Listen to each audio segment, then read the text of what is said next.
Bismillahirrahmanirrahim. Assalamualaikum warahmatullahi ta'ala wabarakatuh. Alhamdulillahi rabbil alamin. Wa sallallahu ala sayyidina Muhammadin wa ala alihi wa sahbihi wasallam. Amma ba'du. Setelah Ade Armando gagal di dalam menyusupkan isu agama yang memfitnah Yusuf Kala, saya katakan gagal saja dulu ya, karena banyak orang-orang yang pada akhirnya mempermasalahkan si adeknya, bukan mempermasalahkan Yusuf Kalanya. Sekarang Prabowo mengatakan buat orang yang mengatakan Indonesia gelap, maka silahkan kabur. Mau kabur ke Yaman kayak kemana kayak begitu ya. Itu bahasanya, nanti akan kita lihat verbatimnya bagaimana. Cuman kira-kiranya begitu. Nah, ini menimbulkan suasana negatif lagi. Jadi apakah ini kebetulan atau tidak ya?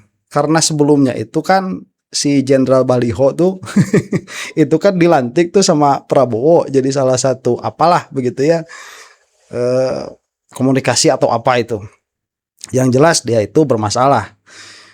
Yang begal nasab tuh si Dudung itu. Kemudian sekarang sama Prabowo tiba-tiba ada kata-kata Yaman. Aduh, ini bagaimana ya? Ini permasalahan sekarang itu kita sulit untuk menjelaskan duduk perkara hanya dilihat dari duduk perkaranya saja begitu. Kita mau membicarakan isu ijazah palsu sudah melebar, kita juga mau membicarakan nasab itu juga sudah melebar. Kemudian kita mau mengatakan katakanlah pidatonya Yusuf Kala itu juga sudah melebar. Jadi karena orang Indonesia ini tidak terbiasa menyelesaikan masalah itu satu persatu, pada akhirnya ya mau dari mana kita memulai untuk menyelesaikan permasalahan-permasalahan yang ada.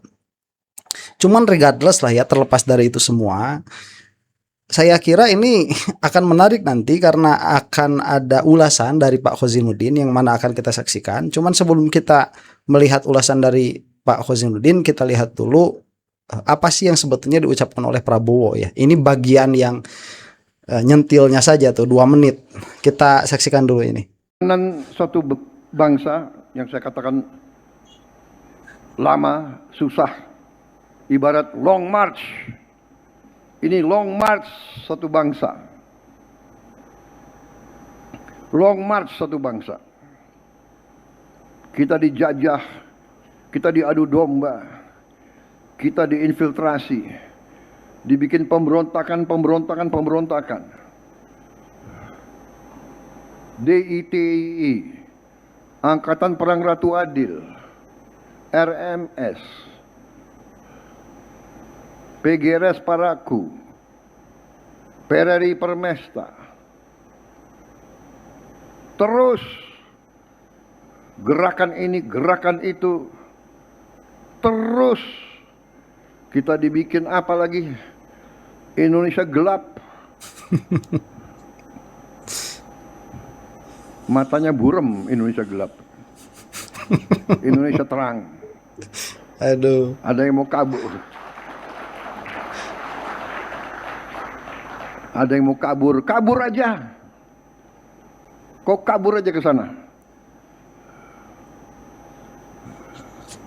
Mungkin ada yang mau kabur ke Yaman. Nah ini dia. Silakan. Mau kabur kemana? Hei orang-orang pinter, bukalah berita, lihatlah. Kita ditempatkan sebagai negara yang paling aman di dunia sekarang.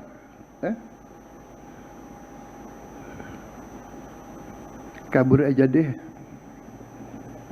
Iya, kabur aja biar kita nggak gaduh. Sebentar ya. Itu ucapannya siapa? Prabowo. Nah, sebelum kita masuk kepada katakanlah perbincangan dari Pak Khozinuddin, saya lihat Prabowo itu tadi ya ada tiga bingkai lah dari apa yang bisa dikatakan itu. Yang pertama itu dia mengatakan dia mengatakan bahwa banyak pemberontakan begitu, dan dia menyebutkan contoh-contoh satu-satunya, dan dia tidak menyebutkan FPI ya, nggak ada FPI di situ dalam gerakan pemberontakan itu. Setelah itu loncat ke mengatakan Indonesia gelap, bukalah berita begitu ya, jangan mengatakan Indonesia gelap, kemudian loncat ke kalau mau kabur silahkan ke Yaman. Atau mau kabur silahkan, ada yang mau kabur ke Yaman kemana kayak begitu ya. Ini lucu saya kira, karena permasalahannya pemberontakan itu memang ada, betul. Itu adalah sebuah gerakan atau beberapa gerakan-gerakan yang mengancam terhadap kedaulatan bangsa Indonesia, itu pun betul. Tetapi yang diucap-ucapkan tadi kan itu tidak signifikan sebetulnya, itu bisa diatasi lah ya. Apa yang di Papua itu OPM ya, OPM nggak disebutin tuh sama siapa, sama Prabowo itu. Saya menjadi ragu apakah Prabowo ini bisa membedakan antara gerakan ideologi anak bangsa dengan sebuah pemberontakan. Jadi Prabowo ini ngerti demokrasi nggak sebetulnya? Saya menjadi ragu tuh. Kalau dilihat dari pembicaraannya tadi, sepertinya tidak paham demokrasi Prabowo itu. Kemudian yang kedua, tatkala mengatakan bahwa Indonesia gelap ya, itu bukannya dibalas dengan data Prabowo itu, malah mengatakan kita itu disuruh baca berita. Ya apa kita baca berita kok, kita mengatakan Indonesia itu gelap. Bagi yang mengatakan demikian ya, saya tidak mengatakan demikian. Bagi yang mengatakan demikian, itu berlandaskan data. Ya Pak Prabowo kalau mau mengcounter perkataan itu tinggal buka saja data yang mengcounter perkataan itu, kan selesai. Kemudian kalau disuruh baca berita, lah sekarang berita kan sudah tergantung algoritma. Ya orang yang sukanya kemana beritanya apa. Nah jangan-jangan Pak Prabowo ini algoritmanya sudah algoritma termul yang masuk ke Pak Prabowo itu. Itu yang kedua. Kemudian yang ketiga, bahasa kabur dulu itu ya, itu bukan dari katakanlah orang-orang yang pro Yaman, saya katakan demikian dulu ya, yang pro Yaman itu yang pro Habibah Alwi lah. Itu bukan itu dari kelompok muda yang sudah tidak bisa mendapatkan pekerjaan, tidak bisa mendapatkan jaminan sekuritas yang bagus baik secara ekonomi, sosial ataupun politik, tidak mampu membeli rumah. Itu mereka mengatakan mending ngungsi aja dulu begitu. Itu Gen Z, bukan keluar dari orang-orang yang katakanlah ada isu pro kontra Yaman. Ya saya jadi curiga juga ini, karena masuknya si Jenderal Baligo ini menjadikan Prabowo itu jadi antipati terhadap isu yang kontroversial memang di masyarakat, dan sudah menentukan sikap yang mana seharusnya seorang pemimpin tidak demikian. Nah ini sekarang kita akan dengarkan bagaimana pembahasannya Pak Husainuddin. Saya kira menarik karena dilihat dari sekilas, entah dari judul atau apa begitu ya. Kan yang kabur itu dulu Prabowo kan ke Yordan. Ya masa tukang kabur nyuruh kabur ini? Atau mungkin itu nasihat berlandaskan pengalaman ya. Saya tidak tahu. Ini kita akan saksikan saja dulu. Malam ini kita coba akan mengulas berita yang menurut saya sangat sangat menggelitik. Kenapa? Karena kalau dalam konteks sebagai kepala negara ya, tidak layak seorang presiden dalam forum terbuka untuk publik bicara seperti ini. Presiden tidak layak bicara seperti ini kepada rakyat. Prabowo tidak layak dalam tanda petik mengusir rakyatnya untuk kabur entah ke Yaman atau ke belahan bumi lainnya. Jordan ya. Prabowo tidak boleh anti kritik. Prabowo tidak boleh merasa terancam dengan kritikan yang sifatnya satir tentang Indonesia gelap. Prabowo harus legowo bahwa hari ini dia harus menginsafi dirinya presiden, maka seorang presiden harus membuka mata dan telinganya lebar-lebar. Jangan dipaksa hanya orang pintar yang untuk membaca situasi hari ini, tetapi presiden sebagai kepala negara sekaligus kepala pemerintahan harus membuka mata dan telinganya atas kritikan publik. Tidak layak bagi seorang presiden menyuruh rakyatnya untuk kabur. Dan bukankah pada peristiwa 1998 ada orang yang justru kabur ke Yordan? Nah, itu. Walau dengan nomenklatur lain.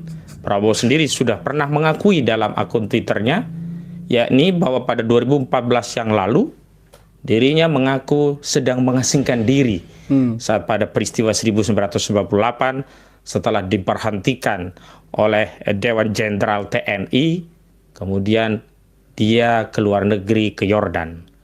Jadi bijaklah. Baik, kita coba akan dengarkan dulu seperti apa sih suara seorang presiden terhadap rakyatnya, dan kenapa malam ini saya harus mengoreksi presiden. Baik, itu cukup menempeleng kalau saya rasa ya kepada Prabowo. Ya, Prabowo mungkin nggak bakalan dengerin juga perkataan Pak Komarudin. Cuman untuk kita yang suka berdialektika di ruang publik, ini penting ya. Terlepas realitanya bagaimana, karena kita itu berbicara di ruang publik untuk balancing realita itu. Jadi apabila realitanya itu buruk, tidak sesuai dengan bagaimana seharusnya, kemudian kita di ruang publik berbicara tentang bagaimana seharusnya, itu bisa menjadi tekanan tuh terhadap praktek politik yang ada di bukan ruang publik, tetapi yang ada di ranah birokrasi. Ya, sedikit banyak ya, kalau orang Indonesia sudah mulai sadar dan melek politik, saya kira orang-orang tanamannya Jokowi itu tidak akan punya ruang gerak di Indonesia ini. Kalau orang-orangnya memang cerdas ya. Tapi untuk mengusahakan ke sana susah. Nah, kita salah satunya ini sedang mengusahakan itu. Kita lanjutkan dulu. Kita dengarkan bareng-bareng. Kabur ke Yaman. Dan yang tadi ya. Mungkin ada yang mau kabur ke Yaman. Silakan. Kita dijajah. Kita diadu domba. Kita diinfiltrasi. Dibikin pemberontakan.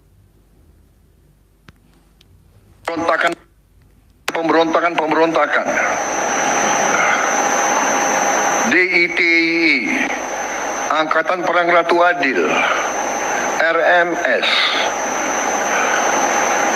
PGRS Paraku, PRRI Permesta,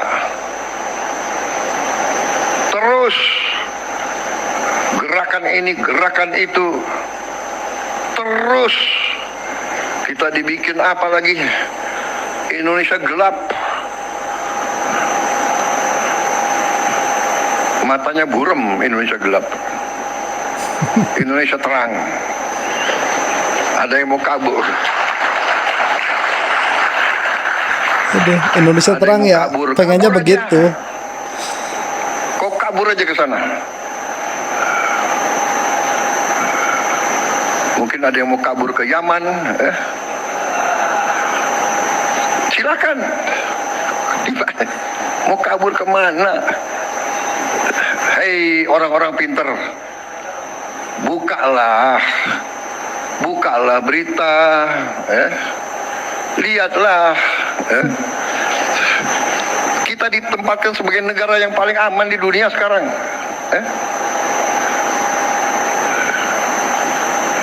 Kabur aja deh. Iya, kabur aja biar kita nggak gaduh. Kemana? Pak Komarudin kemana ini? Woi, balik. Saudara, Woi, balik. apapun terjadi, kita hanya mau kerja. Woi, balik. Nanti ada lagi. Saya kesini Aduh. untuk menghargai pekerjaan kalian. Saya terima kasih semua pihak yang menyiapkan. Ini adalah usaha besar. Mungkin ada yang mau kabur ke Yaman. Baik. Oke. Saya kira cukup. Dari itu tadi kutipan dari video pernyataan Presiden saat melakukan groundbreaking di proyek hilirisasi industri di Kabupaten Cilacap, Jawa Tengah.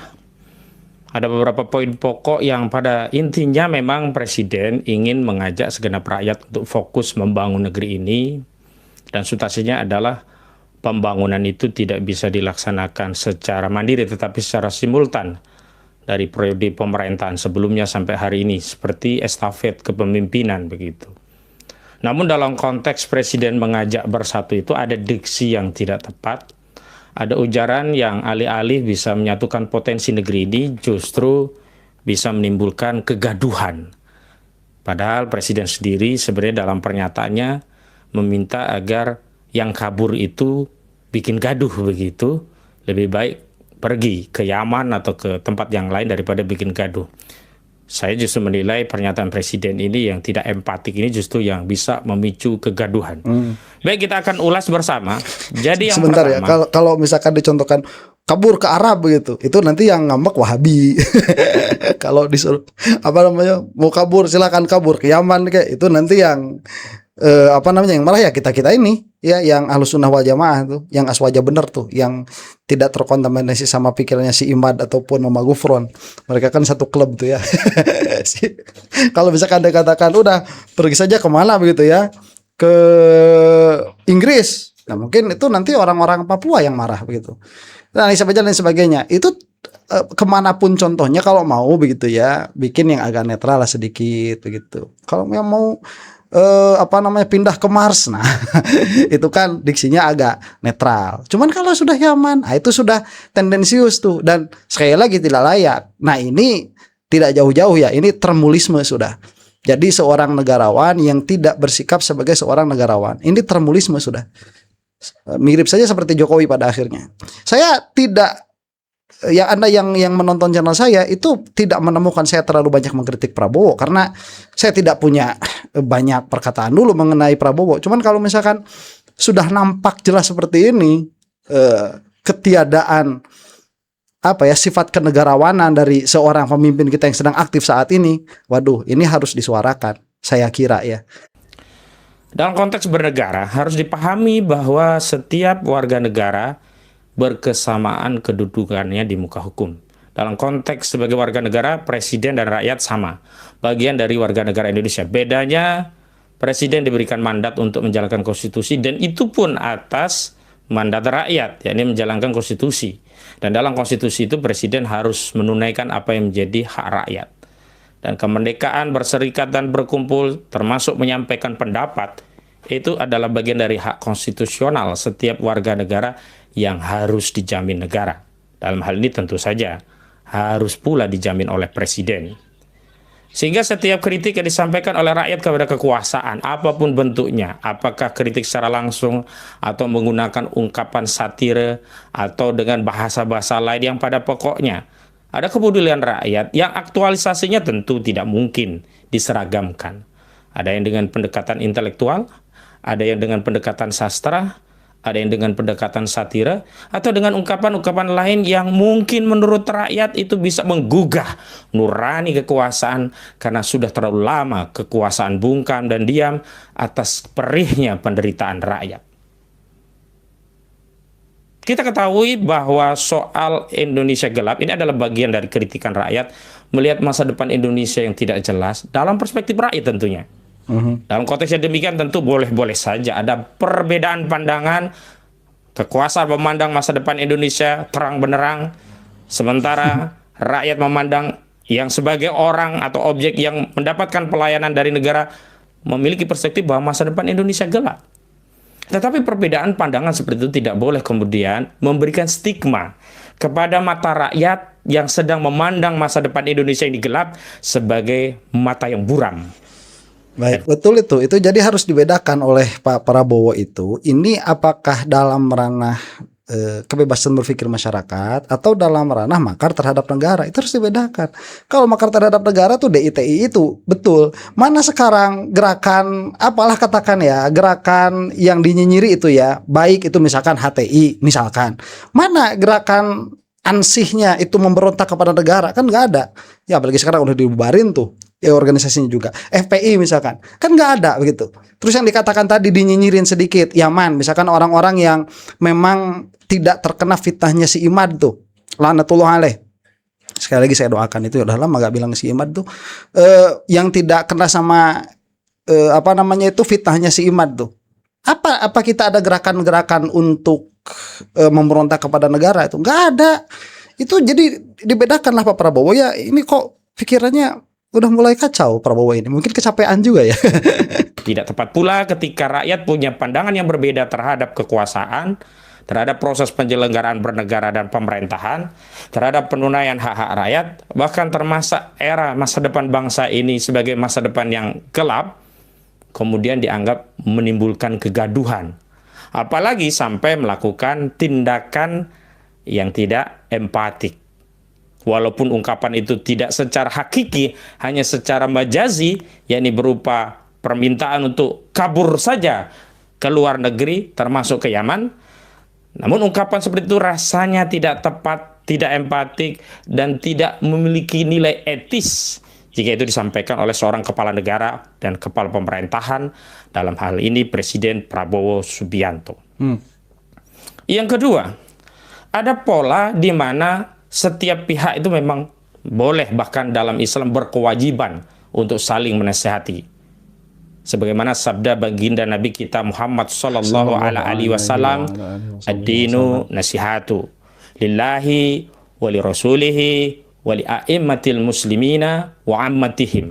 Agama adalah nasihat bagi Allah, bagi Rasulnya, bagi para pemimpin pemuka kaum muslimin dan seluruh umat Islam.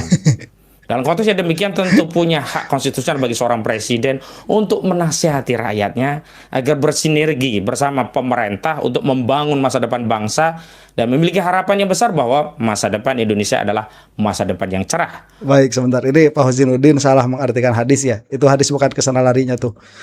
Jadi gimana? Makanya jangan bawa-bawa hadis, bawa-bawa ayat. Itu adinu nasihatun, itu bukan memberi nasihat, itu bukan. Masa nasihat lillah ya, nasihat kepada Allah gitu, enggak. An-nasihat itu di situ maknanya apa? Maknanya itu murni, dalam pengertian ikhlas, begitu. Ikhlas berhubungan dengan Allah, ikhlas kepada Rasulullah, taat kepada Rasulullah. Kemudian ikhlas tatkala berhubungan dengan amir, begitu ya, dengan pemimpin atau pemimpin terhadap rakyat juga ikhlas, bukan karena kekuatan politik dan lain sebagainya. Jadi bukan nasihat. Nah, kalau misalkan permasalahan nasihat itu ada hadis-hadis yang lain yang lebih relevan. Jadi ini ada kesalahan di dalam memahami hadis. Tapi kesananya pembicaraannya betul ya. Cuman bukan dari situ. Ini kalau kita katakan mukadimahnya salah, tetapi menghasilkan kepada kesimpulan yang benar. Nah, benarnya kesimpulan itu bukan hasil dari pemahaman yang salah ini, tetapi dari sesuatu yang lain. Ala kulli hal itulah ya. Ini informasi saja untuk yang mendengar, karena kalau salah ya salah saja. Ini salah mengartikan Pak Husinuddin ini. Tapi ala kulli hal perkataannya sampai saat ini begitu ya, relevan perkataannya itu. Bukan masa depan yang suram, apalagi Indonesia gelap. Namun nasihat kekuasaan yang hari ini harusnya bisa bertindak menjadi pelindung pengayom bagi segenap rakyat, tidak kemudian dengan bahasa olok-olok, bahasa satire, menggunakan ungkapan-ungkapan yang bermetafora konotasinya negatif. Kabur saja kau ke Yaman. Ini adalah ungkapan yang sangat peyoratif, punya makna baik secara eksplisit maupun implisit negatif. Tentu nasihat seperti ini jika diterima oleh rakyat, alih-alih rakyat memiliki kesadaran bahwa negara butuh rakyat, pemerintah ingin Indonesia ini maju, dan sinergi bisa terjadi antara pemerintah dengan rakyat, justru kebalikannya. Ada semacam kepedulian negara yang kecil dan tidak mampu menjangkau relung batin atau mampu merasakan suasana kebatinan rakyat. Sehingga ketika rakyat hari ini sedang tertimpa berbagai bala dan bencana, alih-alih empati itu disampaikan dengan bahasa yang santun, bahasa yang halus, justru kebalikannya. Saya kira apa yang disampaikan oleh Rocky Gerung dalam acara pelantikan Jomhur Hidayat sebagai menteri di istana menjadi relevan untuk disampaikan bahwa ada etika dalam menyampaikan hak, ethics of right, termasuk ada etika dalam menyampaikan sikap. Baik, ini lebih bagus ya begitu. Mending nukil Rocky Gerung saja daripada nukil hadis tapi salah maknanya. Ala kulli hal itu menurut saya lebih penting diluruskan daripada perkataannya Pak Prabowo. Cuman Prabowo juga omongannya salah. Setuju saya dengan yang dikatakan oleh Pak Husinuddin. Cuman kalau mau mending menukil perkataan Rocky Gerung di sinilah. Ini kan masalahnya masalah dialektika di dalam bernegara ya. Lanjut. Hak presiden untuk menasihati rakyatnya, tetapi ada sikap yang harus dipilah dan ditetapkan oleh presiden.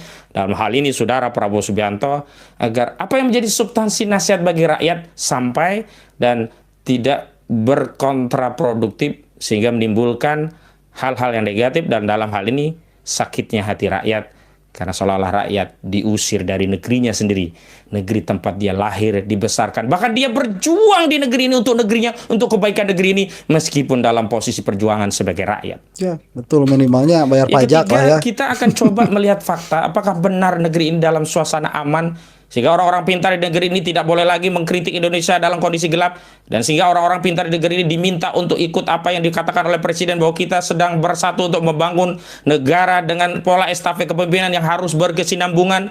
Sehingga tidak boleh lagi ada narasi-narasi Indonesia gelap. Sehingga siapapun yang menyampaikan bahwa Indonesia dalam keadaan gelap itu sama saja matanya buram. Kita lihat faktanya. Apakah benar negeri ini telah memberikan keamanan kepada segenap rakyat sehingga kita bisa memberikan predikat, oh iya, Indonesia dalam keadaan yang baik-baik saja. 27 April yang lalu, belum lama, Indonesia mengalami keadaan darurat transportasi. Ada 16 nyawa dari anak bangsa di negeri ini yang terenggut atas tata kelola moda transportasi kereta api kita yang bermasalah. Di stasiun Bekasi Timur terjadi kecelakaan. 2 transportasi komuter lain, MRT. Kemudian ada lagi selain komuter lain, mohon maaf, KRL Jabodetabek 2, dan kemudian ditambah dengan 1 kereta api Agro Bromo yang kemudian menabrak sisi belakang kereta api Jakarta Jabodetabek yang menyebabkan 16 nyawa meninggal dunia dan mayoritasnya banyak juga yang luka-luka. Apakah ini adalah jaminan dari wujud hadirnya negara yang diklaim sebagai negara sedang dalam keamanan yang baik, sebagaimana disampaikan oleh Saudara Prabowo Subianto dalam pidatonya di Cilacap? Lalu di mana empati seorang presiden dalam peristiwa ini? Apakah ada kunjungan presiden kepada korban kecelakaan kereta api di Bekasi Timur? Atau setidak-tidaknya ada ungkapan bela sungkawa dari seorang presiden kepada rakyatnya? Ini bukan soal jumlah yang hanya 16, ini bukan hanya soal statistika, apalagi kalau dikaitkan presentasi 16 orang ini tidak ada apa-apanya dengan 285 juta nyawa, tidak. Tetapi ini adalah bukti bahwa negara menjalankan konstitusi untuk melindungi rakyatnya. Bukti bahwa kepala negara, yakni presiden, hadir membersamai rakyatnya yang sedang terancam keamanannya. Baik, ini apa namanya, kejadian kemarin kita juga patut berbelasungkawa ya. Terlepas dari siapa yang dikambing hitamkan, cuman kejadian kemarin itu menjadi salah satu wake up call ya, bahwa Indonesia ini sedang mengurus negaranya tidak dengan cara memberikan tugas terhadap ahlinya. Ini saya kemarin kan baca apa namanya, kok tiba-tiba Said Akil komentar begitu permasalahan kecelakaan kereta api ini. Ternyata kan saya lihat sekarang ini jabatannya sebagai komisaris utama sekaligus komisaris independen PT Kereta Api Indonesia Persero atau KAI itu. Ini apa urusannya Said Akil sama KAI itu? Belum lagi yang lain-lain, kita kemarin lihat waktu reshuffle itu ya. Orang-orang nggak jelas kedudukannya, jadi latar belakangnya apa, didudukan pada permasalahan apa yang mereka itu memiliki kebijakan, yang memiliki apa ya, yang memiliki kuasa untuk menentukan arah kebijakan instansi yang mereka kepalai, tapi bukan sebagai ahlinya. Ini kan jabatan profesional kok malah diberikan menjadi jabatan politik tuh sekarang itu. Zamannya Prabowo ini. Ini saya kira tidak lepas dari mencontohnya Prabowo itu cara berpolitiknya Jokowi. Dengan cara apa? Mengakomodir semua kekuatan politik supaya tidak gaduh. Cuman pada akhirnya kan ini wake up call saja kemarin nih. Kecelakaan PT KAI dengan segala penyesalan ya, dengan segala rasa duka cita yang mendalam. Ini menjadi pelajaran bagi bangsa Indonesia. Itu baru apa katakanlah ya, kecelakaan transportasi. Kita belum membicarakan kecelakaan ekonomi, kita belum membicarakan kecelakaan tata kelola hukum dan lain sebagainya, yang mana dampaknya itu bukan hanya terhadap nyawa secara langsung, tetapi kepada generasi Indonesia untuk berpuluh tahun kemudian gitu. Nah ini pada akhirnya apa ya? Ya kalau ada yang mengatakan bahwa Prabowo itu pada akhirnya cuman terusannya Jokowi, ya saya mulai melihat itu gitu. Wah telat, ya biarinlah telat juga gitu ya. Emang harus berdasarkan data. Demikian. Mudah-mudahan kita semua ada dalam firman Allah Subhanahu wa taala. Wallahu taala a'lam bishawab. Assalamualaikum warahmatullahi taala wabarakatuh.